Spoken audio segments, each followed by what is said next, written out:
A hard lesson for a young woman. Police say she was distracted by her cell phone when she caused a deadly crash. The law is a law and it needs to be followed. How friends are remembering the man killed and reacting to the arrest. Live, local, late breaking.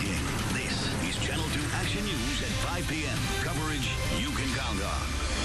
Good afternoon. I'm Jovita Moore. I'm Justin Farmer. The 23-year-old woman turned herself into Alpharetta police today for the deadly accident on Georgia 400 last month. Channel 2's Mike Pachinik is live along Georgia 400 in Alpharetta to tell us what charges the driver is facing.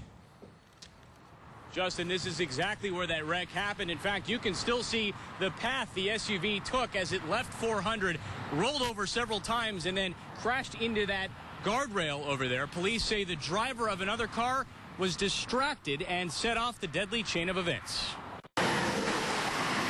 It was sad, you know.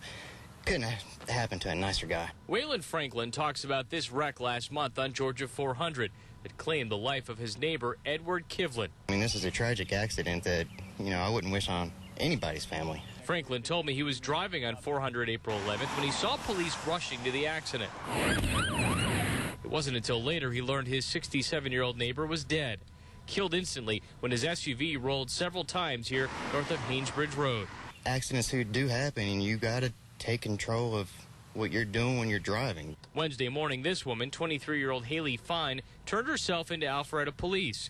They've charged her with second-degree vehicular homicide and failure to maintain a lane. At some point, the lady was not paying attention to her driving. We believe, based on our investigation, that she was on her cell phone at the time of the chain of events that started for this fatal crash. Officer George Gordon told me Fine lost control of her red Honda Civic and veered into the next lane, bumping Kivlin's truck into a tailspin.